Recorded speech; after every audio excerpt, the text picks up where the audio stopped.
like sometimes it gets worse. Like it's Right. like you get better at it, and then it's like, oh, this sucks. Oh, we're live. Hey. Right. Yeah. Huh. But hey, no. Yeah. Oh, Good speaking of, morning, everyone. It is July 29th, 2022, and we are here and is it? alive, It's and Friday. Is it Friday? It's Friday, right? it is Please tell me it's Friday. It Friday. is Okay. Friday. I got the Friday posted out. I just want to make sure I have everything in the right order because I don't think I could handle it if it was actually Monday. No, if it was Monday, this would be a suicidal week. I'd be Right. why like I couldn't, Eh, I can't do this again. Right. Yeah. We need we need the weekend. We need the weekend. But yeah. So I guess hit it. You ready for this? Yeah.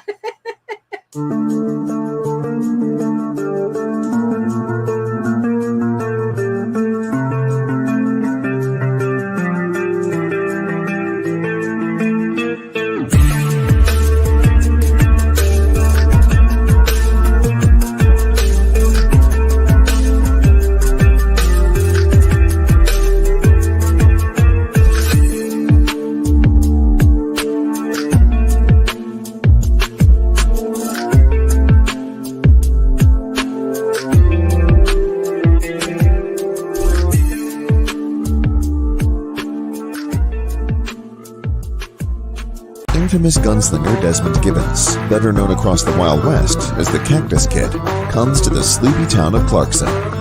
Trouble finds him in the unlikeliest of sources, the sheriff. After their conflict, the Cactus Kid finds himself inexplicably wearing the badge of a lawman.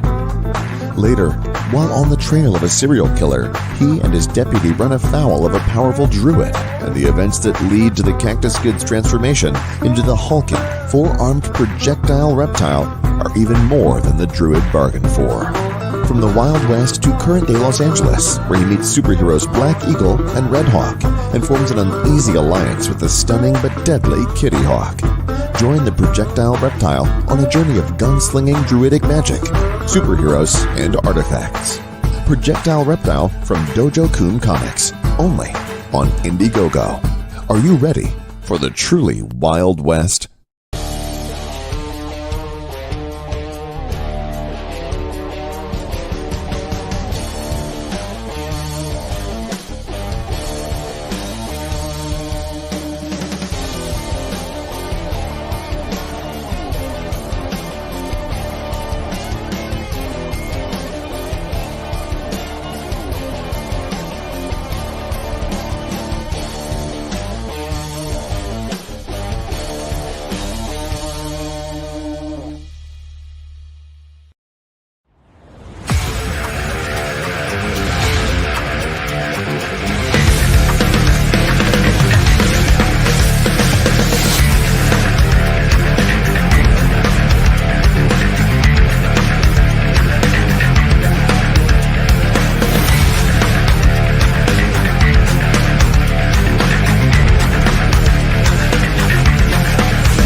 Pow.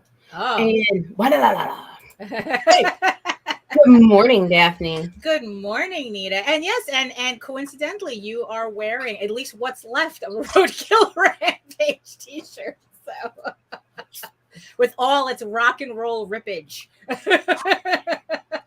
But it's actually kind of fitting, I know, right? This right? is like after being chased by some mysterious force all night. Right, exactly, Oh wow! So welcome everybody. Welcome to the Friday edition of TR2TV, your favorite channel. Yeah, I still can't get over that. But then again, I am easily amused. But so wow! It's like, are we really on episode 59? We are. I can't wait till we get to 69. We Oh, have to do something nice. totally special, right? Nice. Come on, everybody. You know it. So yeah, I mean, wow, it's like, yeah, it's kind of hard to believe. I mean, hello, Mike, Jimmy. Yes, it's like before we get started. Yeah, so Ryan is in the chat. We got Mike, who's in Jimmy, there? Ryan. We got I'm in there. Look at me. Right. Oh, there we go. Yeah. Rob Inception. McCartan. Oh my Morning, goodness. Rob. Hello, Rob. Welcome. Tanner Welcome. Hurley. Yes. Good morning, Tanner. He has and just to let everybody know, Rob Multari has Thank you, Snowpaw issue 2 now on pre-launch. So he's in pre-launch. Awesome. Yeah, he's in pre-launch. So Rob, feel free to I don't know if he can put a link. DM me the link. I'll throw it up here. Yeah, so we'll put it in there, in the chat, because we know everybody loved issue 1 of Snowpaw, so we know nobody wants to miss issue 2 of Snowpaw. So yeah, let's put that link in there. So welcome, and welcome everybody who are watching us from regions beyond. We see you. And it's like, we would really like it if you can come over. If you're watching us on Twitter, if you're watching us on Facebook, come on over to YouTube. Come on over and join the sexy people in the chat. We know it's like, we have good conversations here. The chat knows how to really keep it hopping. So come on over. But I understand if you're shy and whatnot, and you're probably at work and you're just listening to us. So that's okay too. So hello everybody. My name is Daphne Lage, and I'm a cartoonist, illustrator, and comic book artist from New York. I have been self-publishing comics since 1992. This is what happens when you don't hydrate before a show. You get all dry mouth. I have been self-publishing comics since 1992, and I am known for the funny animal fantasy adventure Tall Tales, which I should be getting my books by next week, so everyone can start fulfilling everything. So I'm very happy about that. And I am also known for my medieval fantasy soap opera drama, Eagle Raven, Heir of the First Unicorn, which is also on pre-launch on Kickstarter. Link in the show notes. The campaign launches on August 22nd. So make sure you sign up to get notified when the campaign goes live so you don't miss out on any first day goodies. In the meantime, you can read both my comics online at Tall Tales, TAILSonline.com, and egoworks.com, EGOWRKS. And you can check out all my videos on how I make my comics here on YouTube at my channel at Daphne Lage, Lage Art, which also simulcasts through the Ragin 2 network. So make sure you you click on both channels, both subscribe buttons, because it costs you nothing and you support both our channels. Yeah, exactly. And make the algorithms gods happy. So Nita, tell the people who you are. My name is Nita Lanning. I am a writer, vlogger, blogger from Southeast Louisiana. I am the blue-eyed savage and mouth of the South. And I am the executive producer of the Ragin 2 Broadcast Network. Oh wow! So here we are. Yeah, it's like, oh, we're getting everybody. I think I saw Mark Torres. He's there. Good Everybody's morning. showing up. Everybody. So, I would say, it's like, let's get through some housekeeping. Monday, by the way. What happened? Oh yes, Mark Torres is joining us Monday to talk about his comic Sunburst. Right, that's the name of the comic. It's like he's known for his shows. Now he's going to be known for his campaign. So stay tuned on Monday for more of Mark Torres. So I was about to say, let's do some housekeeping, but technically, this is the housekeeping episode. It very much is. Check out Roadkill Rampage. Be sure to check out Sunrise Blossom. Be sure to sign up for Designated, which launches, I believe,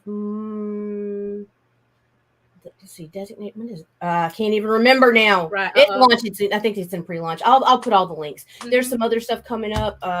All those links will be in the comments. But today I want to talk about us. Oh, yeah. Just briefly, and then we can talk about whatever. Right, yeah, exactly. A lot of changes coming up to scheduling. Mondays, or should I start with Sundays? Well, Sundays stay the same. Okay, Nothing changes. Right. Mondays, following the vlogs, we will have a new short coming up that will highlight active crowdfunding campaigns that you may have missed, folks that we haven't had time to interview since we only have 4 slots available, and Randy only has so many limited spots, Jose too. We're going to be throwing together a Mad Rush show, 10 minutes short, so we can hit on multiple platforms, including TikTok. Just hitting crowd funds. Hey, this is here. This is where you can find it. Go get it. And moving on. Is that going to be kind of like an open forum thing, or like if somebody has a campaign, can they just send, or are you? No, they will be curated, because there are going to be so many people coming at us. We just I love you guys. We don't have time for that crap. It will be curated. Your chance of making it on there will be even better if you participate in either our Indie Comics Network or what is it? God damn, I don't even know the name of my own page anymore. All right, yeah, we changed the names. The Indie Comics promotions page, the Madness, or Comics and More Chaos. If you're in those 3 groups, you're more than likely to get seen, because those are 3 I moderate in. So those will be the 3 groups I'll be grabbing from. Right. Let's see. Tuesdays, Dispatches from Outside of the Box will begin at 8 p.m. Central instead of 9. Which would be 9 p.m. Eastern. Right. Mm-hmm. Let's see. Wait. No. 8 p.m. Eastern. Oh, so you'll 8 p.m. be Eastern. starting Sunday. Yeah, my bad. Okay. All right. I'm gonna get this we're right. We're gonna do show notes for everything. Show notes for everything. But it will be 8 p.m. Eastern, because I forget that I'm in the Eastern time zone when I'm looking at this board.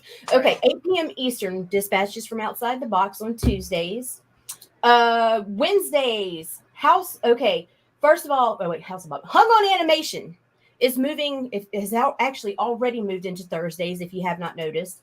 But that will be on Thursdays at 1 p.m. Your art stream is going to stay the same. Yeah, my art stream. Yeah. Zemcast will be moving up to 8 p.m. Eastern. And like I said, on Thursdays, we'll have Hung on Animation. That's at 1 p.m. Eastern. Friday, the vlogs.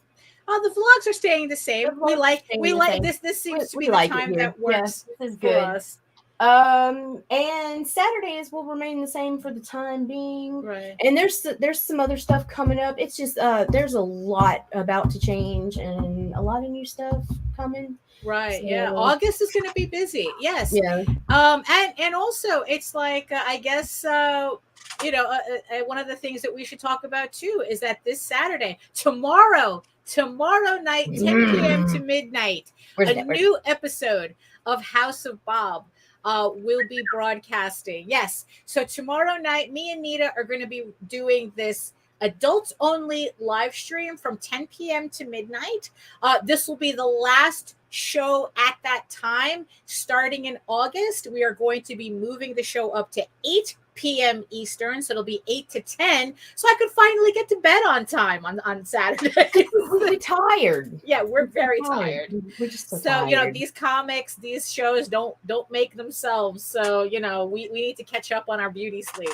And also, pardon our progress, because over the next month you are going to see my office ripped apart. Oh, yeah, now it's her turn to do it. Mm-hmm. Yeah, I am going to be going for a more aesthetically pleasing studio that's more functional, versus the flea market look. It's like the flea market look looks really well because it's in context to doing comics and all that. It's. Sometimes we just need to change. We just need to kind of like. It's going to be pretty and sexy and fluffy and still nerdy. Right, exactly. It's going to be nerdy and dirty. Oh no!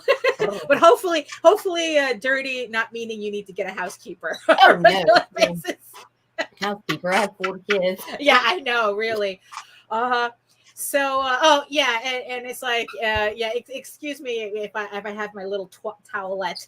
Absolutely. Here. It is 89 degrees in the office right now. I do have the windows open trying to get some air circulation in here. Because too much AC is not good for the skin. So how I keep talking about moisturizing. So I'm trying to get some air in here. There we go. Yes, exactly, Joe. I mean, it's like it would always upset us that you would come in at the very last minute. And it's like, no, we know you have a lot to say. So, so now, nerdity. Very nice. Very Well, nice. we got all kinds of new words added to our Yeah, vocabulary. I know, really. But yes, Joe, you will be able to. That's always how our offices You should- tend to look. Like I said, you're only seeing this one. Yeah, the trash piles ache like knee deep back here. Yeah, exactly. You know, but yes, Joe. Now you can participate in our conversations on House of Bob without feeling like you're rushing in at the last minute. So so we get to all have fun together. Um, yeah, but I think that hey, Murphy, I think that it's like Hey, a Rose. yeah, it's a lot of change. Like I said, I'm really surprised we're at episode 59. I mean, it's like, I don't know, it just seems so long ago. Like I don't know, it just seems like we've always done this. Yeah, For some but it's reason. weird because I go back and forth. One minute it seems like forever, and then the next it's like just started. Right. Yeah, Like- exactly. It's so weird. I mean, yeah, it's just one of those things where if you had told me 5 years ago I'd be regularly broadcasting on YouTube like this, I'd be like, oh, no way. It's like, no way, that doesn't happen. But yeah, but that just goes to show you, right, that things happen the way they're supposed to happen, I guess. So It's why. it really is, but then again, it's like, look, it's like I'm still kind of getting over, like not getting over, but still having processing the whole thing, that it's like, wow, it's like I have a trade paperback coming up. Wow. I mean, it's like that's still kind of trippy for me.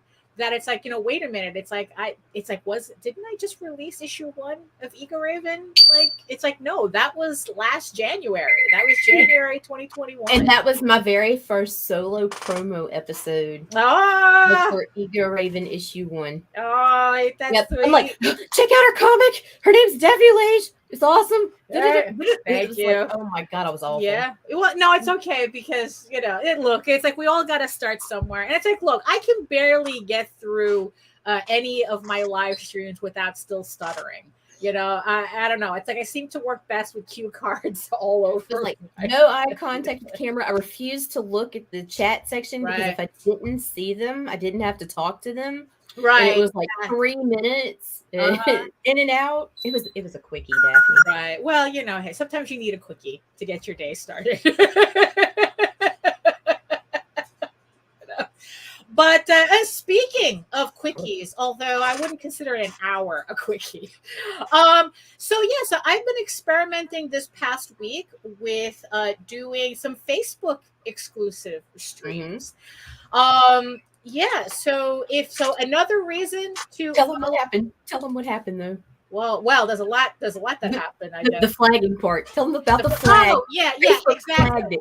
Yeah. Oh my goodness. So another reason for everybody to be following me on Facebook is that now I am experimenting with an exclusive stream just for Facebook. So the thing is, though, it's just an hour long, usually from 2 to 3.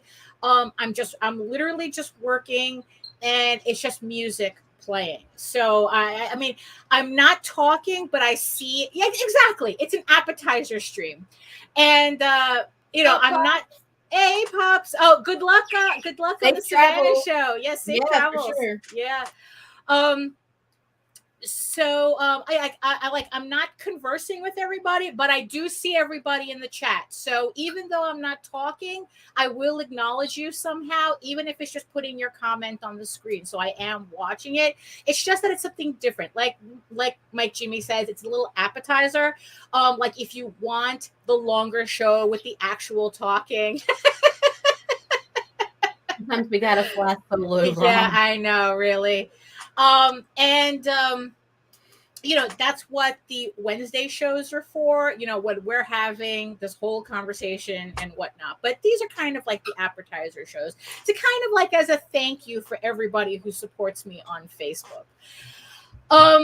So I've been trying that out. So the funny thing is that, so what Nita was saying. So the first episode went really well, except Facebook keeps dinging me for the music that I use.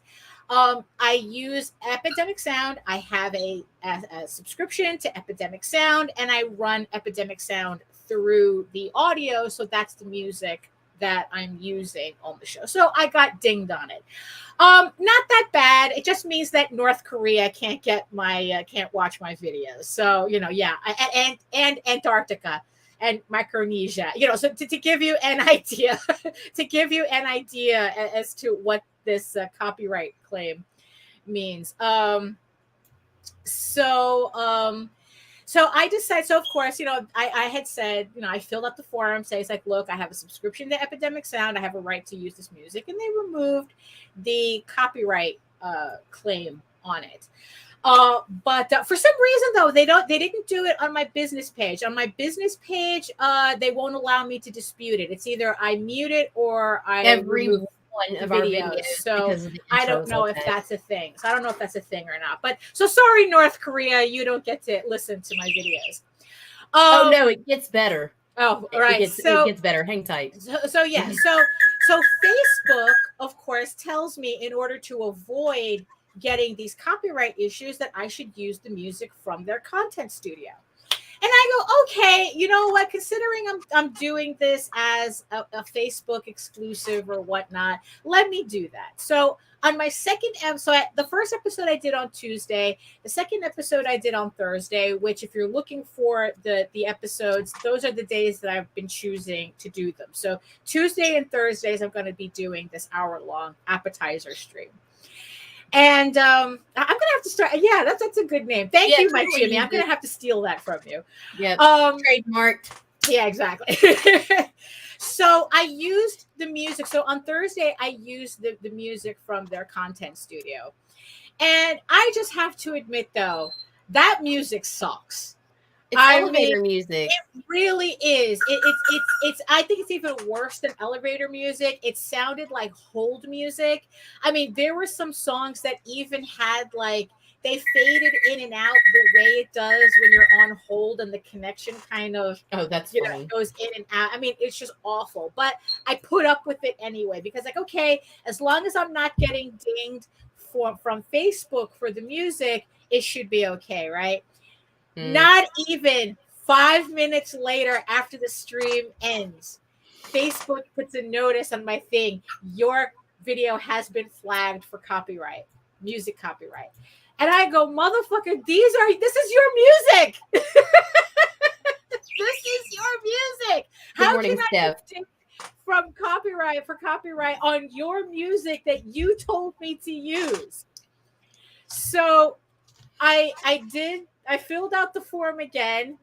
The thing got lifted immediately again, but again on my business page they won't allow me their own music. I can't even it's fucking hilarious though, like with their own music. Facebook is a special kind of special. Yes, it really is. And so if they're gonna have me do this every time I do a stream, I'm just gonna go back to Epidemic Sound because, like I said, the Facebook content studio music is awful. It really is. Yeah. So you know what? If they're gonna constantly ding me for it, at least ding me for music that I actually like being in the stream. So if you're not following me on Facebook, hey, if you're not following me on Facebook, go ahead and do that. You do not have to send me a friend request. You could just go ahead and follow my page. Everything that I put on Facebook is public. There are no private posts. You can send her a request. You'll wait 2 years. Right. Yeah, no, I'm not. Yeah, I'm really bad at I have such a backup. There are people who and then it's like, it doesn't help either that there are people that I know that I could have sworn I friended you and I didn't. So, so just go ahead and follow the page. Don't send me a friend request.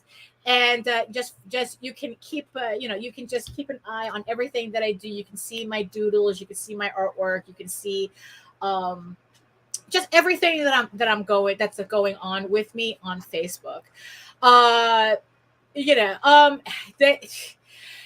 Well, yeah, it's kind of weird. It's those permissions, that those weird permissions that it's like, you know what? It's like, look, this is what happens when we allow giant platforms to take over everything.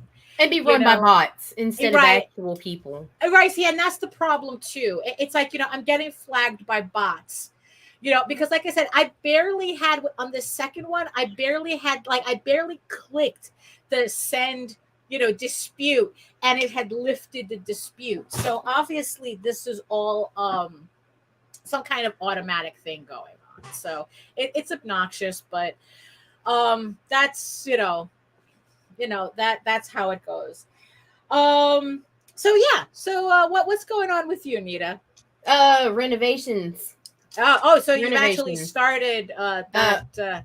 Well, actually, renovations right now is actually cleaning my side of the room so that I can start pulling stuff out and stacking in there. Right. Yeah. And really planning out how I'm gonna lay this out to utilize the little bit of space I have. Yeah, exactly. Yeah, you see, that's the thing. It's like the smaller the space, the more you really have to be efficient with it. But I don't know. You've been telling me all the stuff that you've been planning for that, and I'm really looking forward to seeing the end result. I mean, like I said, it's going to go one of two ways. It's going to be epic, or it's going to be a fail, and either way, it's different. So. Well, it's like, I mean, but what's a fail? That it looks like a comics bordello. Wait a minute, or is that shop, Daphne? Part? A slut shop, or is that the win? So either way, it's a win-win. Right? So it's like, look, it's kind of like my neighbors who put in this new gate and this new awning thing. That's kind of like this black and gold monstrosity, but at the same time, there's just something absolutely epic about it. I mean, so it's like, you know what, screw it. It's like, good for you. So you know what, no matter what happens, everything, any improvement is always an improvement. It's like, And sometimes multiple personalities just need a change of scenery. Right? No, yeah, exactly. Like, it's what I do. It's what I do when I start getting uncomfortable. I rearrange furniture. And right now, the way the layout is in the living room, I can't rearrange the living room. I can't rearrange the bedroom because C Studio's in there too. Right. Yeah. And the kids' rooms, well, they're just going to destroy it anyway. So it's like, what's left? Right. Yeah. You can only fix up your space, but at least you're doing it because you aesthetically want to change it, not because you have constant flooding. And I need it more efficient. Like, right. I really need, like, the way it's set up right now is kind of backwards. Like, I know I said that when everything was on that wall, but now it's a left to right backwards. So I'm gonna have to move everything anyway. So but it's exciting. Yeah, it's exciting. The worst part though is when you start realizing that you can't fit everything back. Actually, with the shelving I'm gonna have and the fact that the drawers are gonna be under the desk this time, I'm gonna have more room than I had before. How lucky! Because I still have so much stuff underneath my bed that I am completely unable to bring back into this office. Like I mean, it's kind of like, holy crap, how. But the thing is, though, it's like I got my office in an aesthetically pleasing way that I don't want to clutter everything back up again. And it's just like, well, the times they are changing, and it's just really funny to see stuff that I never would have thought that it's like, oh, I can't live without this. And then to see it in a box under the bed, it's like, oh, I really should sell this. like just how quickly, And then the second you sell it, you're gonna want something you sold. Right. Like, that hasn't been an issue for me. What I've noticed is that once lately, if I sell something, I forget I have it, that I've ever had it. I used to collect, well, it's like, I had to really chill on it. Like I used to collect like Tokidoki purses before I moved on to Loungefly like a degenerate. And so I sold a lot of those purses. And to this day, I'm like, why did I have so many of those purses? I only kept my favorites. And even then, there are some that I'm looking at going, why do I still have this? I mean, And now it's like I'm looking at a lot of stuff that came out of The Office, and it's like, yeah, exactly, out of sight, out of mind. And it's like, oh wait, why do I still have this? So there's there we go. John is putting together his next campaign for Bloodwing Angel, which is another book that, so make sure that you send us all your pre-launch stuff so that we can put that also on the new show, and in links and whatever. You know how we're always good for that. Oh shit. Yeah, but yeah, exactly. So we're just hitting the half-hour mark, and speaking of marketing, there's something that I wanted to talk about concerning that. So do we have any bumps that we need to run, and or should I just start let me show some love to my dudes. Okay, so there we go. So hit it.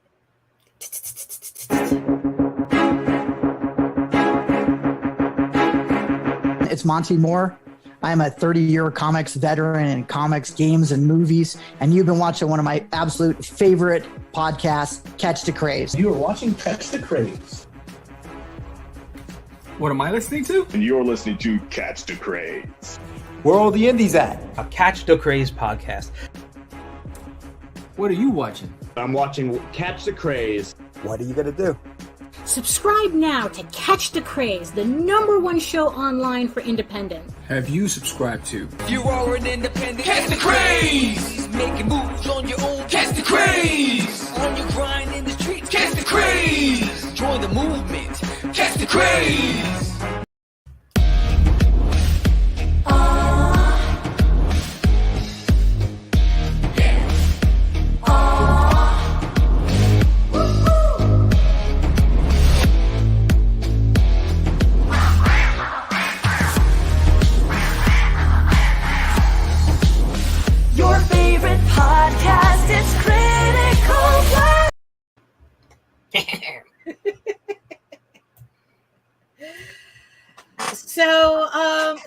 So it's like we're always talking about marketing and whatnot, and how to kind of like try to beat the algorithms, or at least use it to our advantage as much as we can, whether it's YouTube or promoting on social media, or getting our book noticed on Kickstarter. I know that I've been it depends. This should be a show.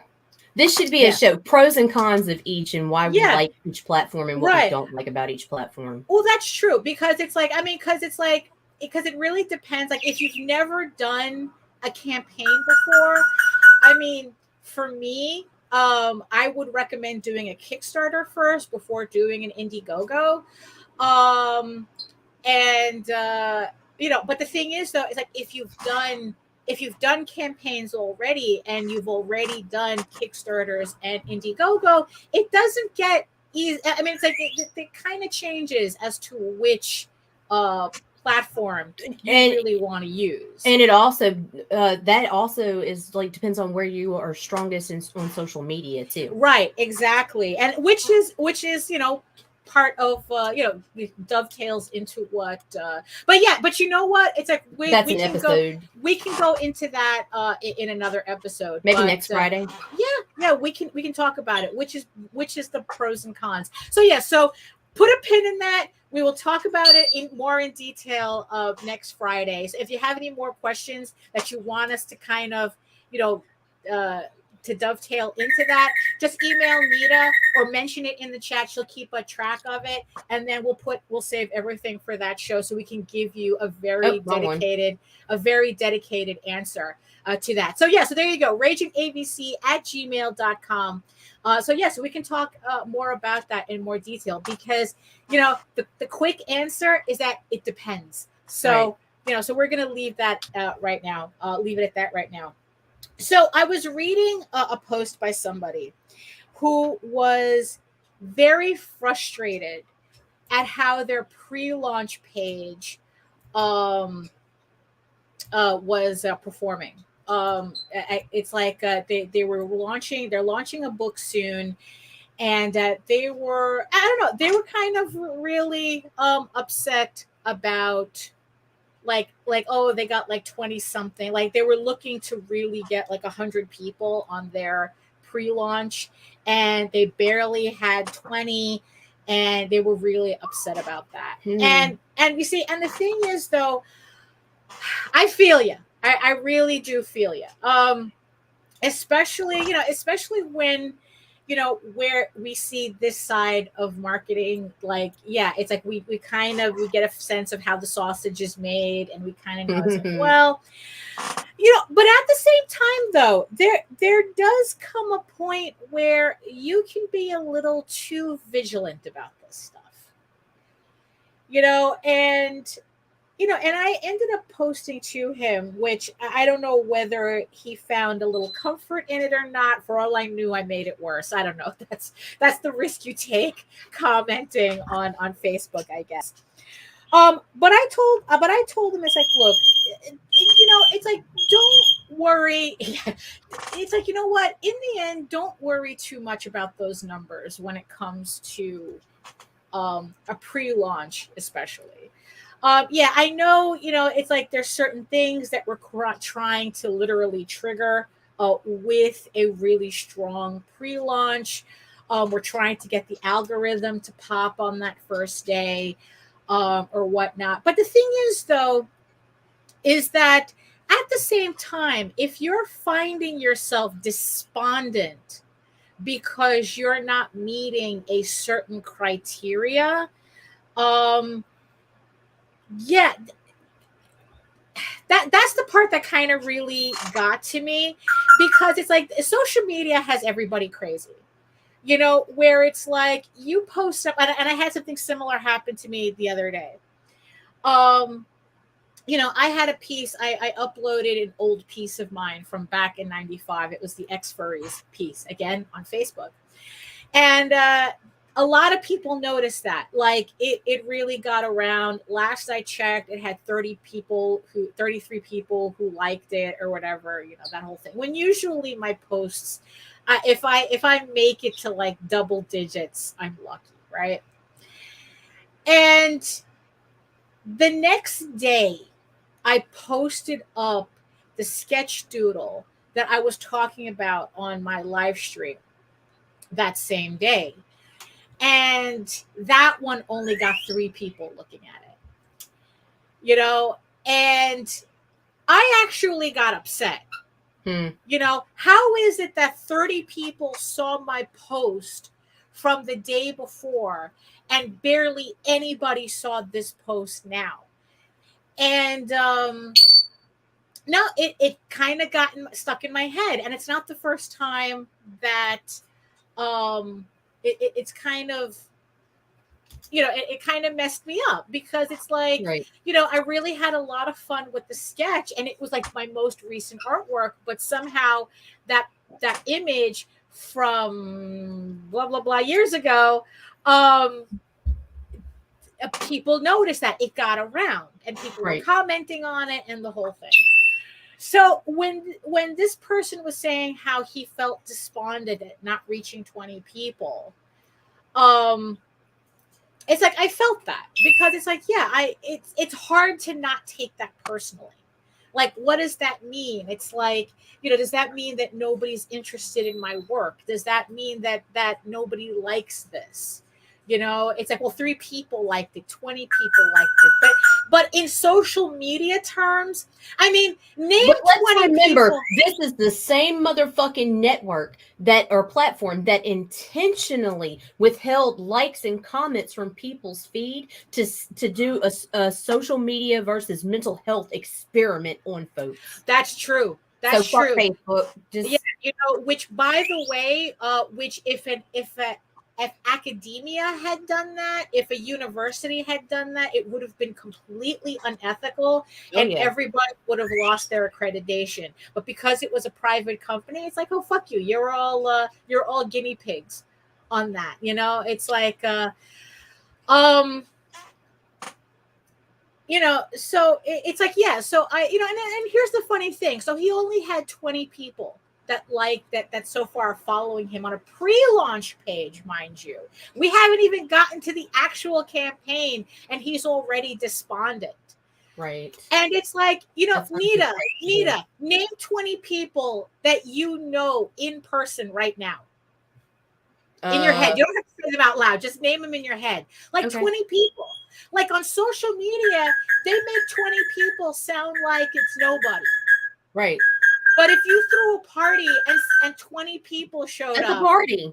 that's a party. Right. And 20 people, if you have a reasonably set goal, can easily fucking fund your campaign. Right, I've exactly. seen campaigns fund on 10 people or less Right. even. I've actually had a campaign do that. When I ran my original House of Bob sketchbook, I got 40 I got 40 something backers on that campaign, but I raised over $2,000 on it, with a bulk of that coming from 14 people. So it's not really the number that counts, or at least super, and obviously someone has a lot to say about that. So so that's the thing. So it's kind of like a little upsetting as to how. So, but my point is that how do we keep the numbers from messing us up like that? Well, you see, the funny thing is that Facebook actually, it was worse. Facebook started off as a bunch of college bros putting together a website to vote on who all the hot or not chicks in the college. Jose, JD Calderon. Yeah. Dude, that motherfucker, he without a fucking pre-launch, but let me tell you something. That pre-launch helps those that it helps. Yeah. JD's just a fucking whack out exception, like on everything. He does. He does things, however, and that's the thing. He just does what the fuck he wants, and we're just like, take our money. Those numbers at all. He doesn't look at those numbers at all, and he shouldn't, because it works. Because it's like he launches a pre-launch page. He's barely squeaking by on 20 people on his pre-launch, but on that first day, he's funding. So that's kind of that's the important number. It's like, did you fund? Are you funding? Are you on your way to funding? I mean, the pre-launch, it could go either way. But the thing is, it's like, so how do we keep from these numbers affecting us like this? I don't know, because even if you say it doesn't, even people who say it doesn't affect them, it still does. Yeah. You could say it doesn't, but that's not true. It's discouraging. Yeah. But you're just gonna have to get over it. You can't. Yeah. And here's the thing too. So it's like, when it comes to the pre-launch page, just because you have 20 people on it, because he was saying that, I have to get to 100 people. But you don't. You don't actually. Because here's the thing. 100 people following you on your pre-launch doesn't mean 100 people are going to back you on your first day. It's like the percentages, it's like it is extremely rare that you get more than 20% of people on your pre-launch to back you on your campaign, unless you're George Medina and you really, really work that shit to get 50%. Oh, and he did. Oh my God. So yeah. So that's the thing. I mean, it depends on how you play it, but the thing is, though, you're working with percentages, right? So whether you have 20 people or 100 people, it's like, you're not going to get those same people backing you on your first day. You might only get if you have either or, you might only get 10 people, or, I mean, and that's the thing too. He has people who it's like, they're always there. They don't have to be on pre-launch. They don't have to do it. They just know when he launches, they're there, and that's it. He has those fans that watch him regardless. We see the names, and so it's like, so we know. Now here's the thing too. It's like, if you're starting now the thing is, the guy who did this post, he was also in kind of like a really odd position, where up until this point he's doing an all ages comic. And which is a hard sell and crowdfunding. which is a hard, which is a hard, yeah, exactly. I mean, it's for as much as everybody, as much as now, I'm not speaking everybody as everybody. I'm just speaking as mad general, So it's like if I'm not talking about you, that's not who I'm talking about. So everybody put your big girl panties on. Right, exactly. So everyone says how they all want to see more adult, more family friendly stuff and this, that, and the other thing. But nobody wants to buy them. It's like we see it all the time. We see what you guys are supporting. So yeah, so chill with that. So so he so he's been doing this all ages comic up until this point, and the campaign that he was talking about is for an adults only novel.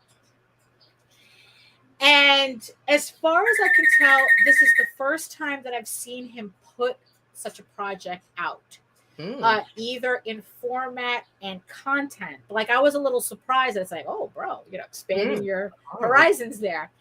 So the thing is that, which is kind of reason why he might not be seeing the numbers he's used to, because the people who are supporting him on an all ages book might not going to be the same people going to transfer over to an adults only novel. No. Now, I don't know if this novel is illustrated, but either way, it's way too much on the other side of the spectrum. Right. So unless it's like this was something, so, like I kind of lamented the same thing about the novel that I'm writing, right? Where it's like, holy crap, how am I going to convert people who are used to reading Eagle Raven as a comic? For you, it's different. As an illustrated novel. But the thing is, though, it still needs a certain amount of massaging. Well, sure. It's like, I can't just outright say, okay, everything's novels now. It's like, There's a certain level of, there's a bridge that I have to kind of cross with that. I mean, we're talking about a novel that's not coming out for like another year and a half, even though I'm almost done with my first draft.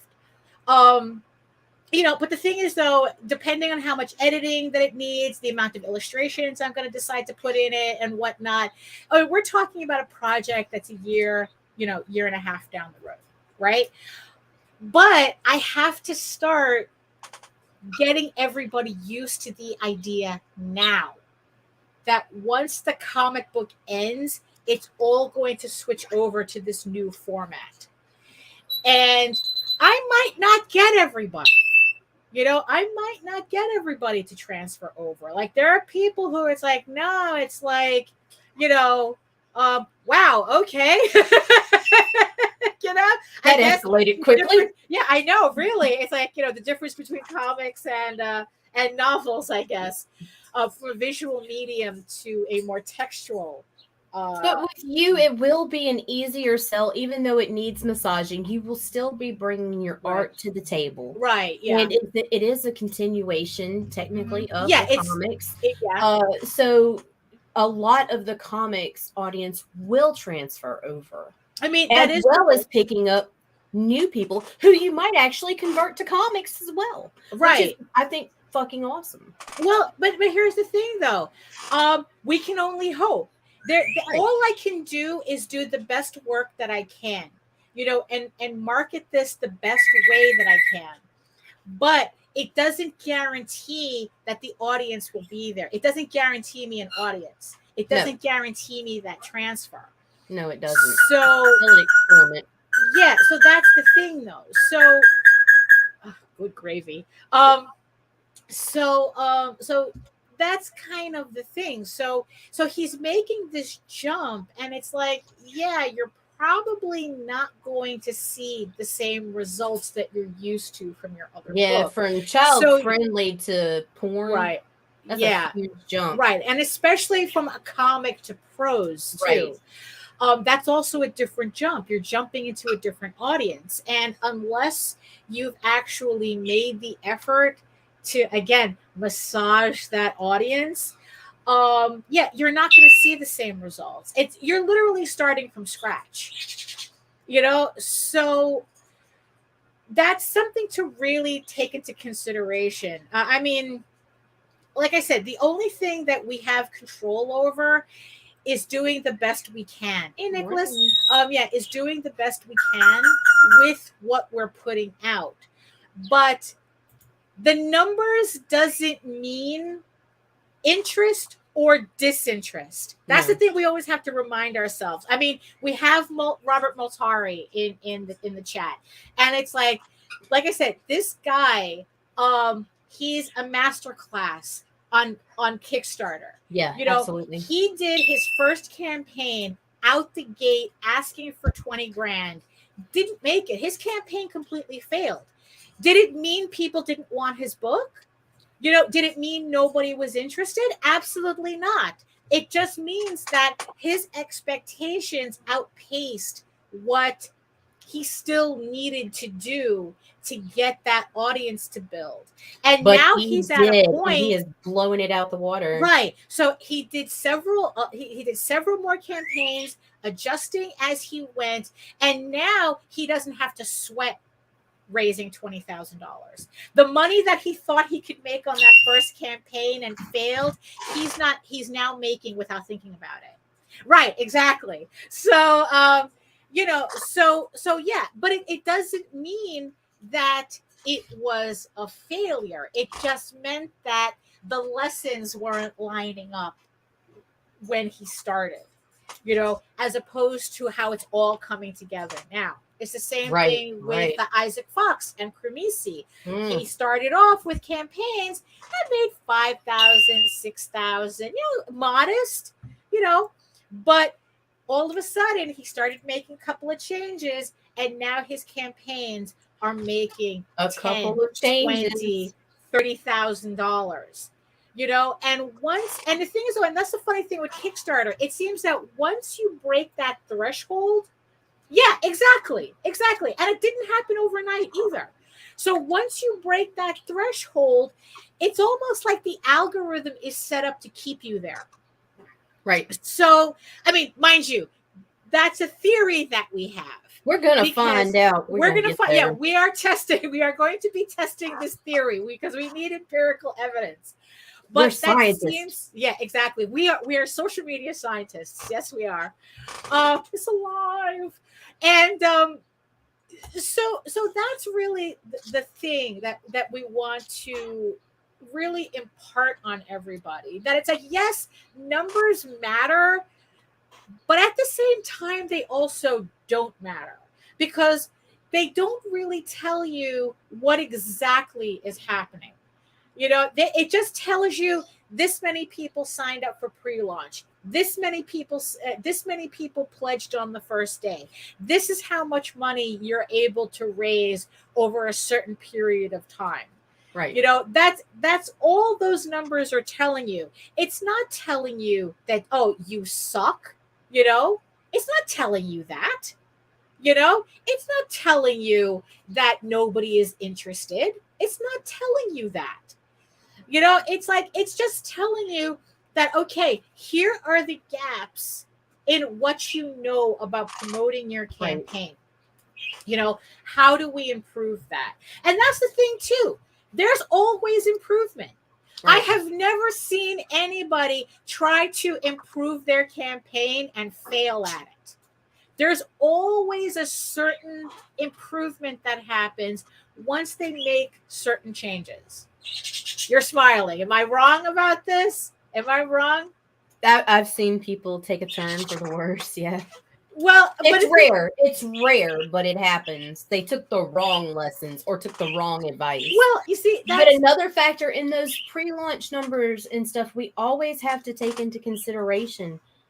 You could be shadow banned. Your link can be hidden. People are like, you could be promoting your ass off and whatever. And that's why it's always important to help encourage other people to promote your stuff for you. Yeah. Because that way it's coming from multiple sources. Because let's be real, Facebook, we know hides us sometimes. Yeah. Like It's Daphne very is fickle. on my favorites, has been since I was just a follower that took her 2 years to accept my friend request. Well, hey. You know, but she's still to this day, as much time as we spend together on social media, on each other's feeds and stuff. Yeah. Still to this day, I have to put her name in sometimes Yeah. to see her shit. I have to Same thing tag. with Rob Multari, who I Yeah. speak with all the fucking time. Mhm. Let's see, Nick. He's hidden from me. It's just, it's weird. It's Right. it's weird. We cannot base ourselves or our success on Yeah. projected backers, Right. because Yeah. I've seen people like George, who what was his percentage? Like It was like 90? it was 50%. It was Like, 50? he I thought got it he was was higher 50. than that. No. Oh, I mean, it yeah, was okay. crazy though. Nobody. I mean, I've never. I mean, usually if they I knew it reach was insane. 20, yeah. If I Yeah. like, he literally got half of his list To back. Okay, well, and then Yeah. I've seen people low end 20, 25 signups end up Yeah. with 150, 160 backers. Right. Yeah. You know? Yeah. Exactly. So yeah. All the time. Exactly. And they exactly. change daily. Right. And that's the thing. And we have to learn. I mean, look, I'm still learning to not exactly right. To not take this stuff personally. Right. But I'm talking about really personally. Like, I'm Right. talking about if you feel despondent, because it's like, Don't go cry in the shower. It's like, don't. It's like, you have no control over the Facebook algorithm. They're constantly changing it. As real as it is, it's all fucking fake. Yeah, exactly. I mean, for real, it really is. All you can do is try to get as many people as you can to know about your work and to constantly post and promote. And again, it's like, the way you promote also is important. I mean, we've talked about, our kind of bias against people who use memes all the time. Don't do that. We still don't do that. People block you for that shit, or mute you for that shit. So the way you're promoting can affect how many people want to support your book. Where you're promoting. Make promoting. sure groups you're promoting in are active, or you're wasting your motherfucking time. Right. That group can have 5,000 members. If nobody is liking, if you scroll through and there's not one like or one share for 5 to 10 fucking posts, you need to go elsewhere. You're wasting your time. Also find people who are creating similar books. Yes. It's like, so in this case, find other people who are doing erotic novels and see what they're doing and where they're promoting.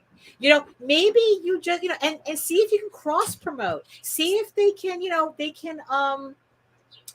introduce your book to their audience and on their next mailing list, or or whatever, or their next update. It's like, that does a lot. I mean, and especially with my last campaign, I've noticed that how much that helps, having other creators cross promote your stuff, and you're cross promoting too. Find out, am I in the right circles? Am I showing this to the right people? Right, exactly. And you see, and that's the thing too. It's like, there was I think Michaela Jade was talking about because I think Arthur Belfield had mentioned something, how he had refused 2 offers because the publishers wanted him to do all the work in promoting. And he goes, if I have to do that, what do I need you guys for? I need something more than being put in a catalog. Right. And Michaela Jade was talking about, the fact that this is kind of like, the standard now. The publishers don't want to actually promote you. They want to save, they only promote. Even if they do, and even if you hire a separate marketing team to promote you, still promote your own stuff, because nothing gets people more on fire than seeing you on fire for your own product. The second you roll over and show your belly, you're done. Yeah, exactly. You're done. It's I've true. seen it happen time and time again. I've seen campaigns kind of hit that plateau, especially with Kickstarter. Right. Like, it does in that middle, see the creator and the give people up. just like give up. Yeah. You give up, you're done. That's it. You might as well end your campaign then and there. You know, so it's like, yeah. So Michaela Jade had talked about, yeah, usually they save their promotion for their big stars. And I'm like, yeah, the people who don't need it. Right. You know, that's the irony of it. They want to save all their promotional effort on on people who don't need that promotion. I mean, that's the irony of it, right? So, you know, so it's like, yeah, so yeah, you're the one that you know, exactly. And that's exactly what it is. But the thing is, though, if even back in the Great Depression, it's like that's where our luxuries thrived. Right. Comics thrived. Movies thrived. You know, it's like because when things are bad, people want to forget things are bad. Right. And we're creating the stuff that help them forget, that we entertain them. We become the light, you know, in that tunnel for them, you know. So the thing is that, you know, the thing is that we just have to make sure the right people are seeing it, that we're doing everything we can to promote our stuff. Exactly. And yeah, and really, it's like I said, the numbers matter when they don't.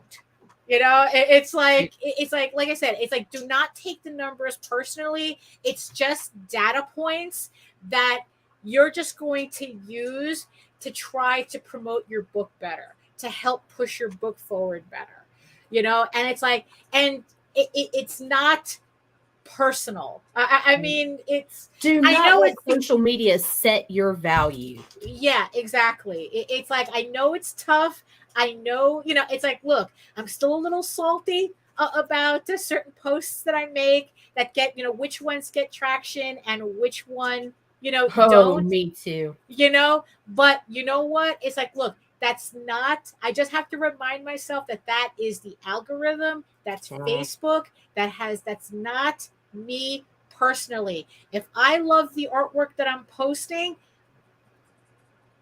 who's Facebook to tell me otherwise? Right. You know? So it's like, yeah. So it's like, so yeah. So please, you know, study what you need, but don't let it define you. Right. You know, it's like, or as, you know, JD is always telling me, stop being a numbers whore. You know, just put your book out and, you know, just worry about doing your book. You know, it's like, I mean, but mind you, worry about promoting it too. But, you know, let's not get in over our heads, you know, with this, because we're talking about greater forces, you know, that we cannot control. We can only try to anticipate. So remember that if you're doing work that you believe in and the numbers are not matching up, it only means that the right eyes are not on it. And I have hardcore proof that self-promotion is beneficial. Self-promotion is essential. Recently, there was a very well-known creator who was struggling to make goal. And when I say very well-known, I mean like celebrity status. Right. He was not funding on a Kickstarter, and he jumped on the press junket and started hitting the podcast, and his numbers went up super quick, and he funded. It's a matter of getting your people to know that your shit is out there. Yeah, and new people exactly. too. So yeah, self-promotion is essential. Yeah, exactly. So don't lose hope. Never give up. Never surrender. You know, look, it's like if you're putting out the book you want to see in this world, then that's what counts. You know, not whether Facebook is having a good day or a bad day, you know, with the algorithm. That has nothing to do with you. So I hope that helped with everybody going through this. I know, like I said, I'm still a little on the salty side with a couple of things, but you know what? Look, that's just something I have to get over with. You know, I just have to get over it. That's a me problem. You know, I mean, logically, I understand what's happening, but you know, the lizard brain gets in the way sometimes. So you know, there we go. So, any final words on? I'm good, Lage. Okay, that's, you know, so there we go. We're here. Thank you everybody for joining us on this a very sweaty Friday. Jesus Christ, I gotta It put is the hot. air on once I'm done here. Thank you, everybody in the chat. And like I said, we'll make it a point next Friday to do that Indiegogo Kickstarter episode to help everybody who's trying to make that decision. But a lot of people were answering that in the chat as well. So, you know, you get help from everybody here. That's what makes us. That's what makes us cool. That's so why help, you need to because there'll be shit we forget. So you guys all come back next week and make Yeah. sure you help us out because exactly. we get scatterbrained. Right, exactly. You know, that's true. So thank you everybody in the chat. Thank you everybody who's watching. Ooh, 18 people. Thank Holy you so shit. much for joining us. We really Touch the appreciate buttons. that.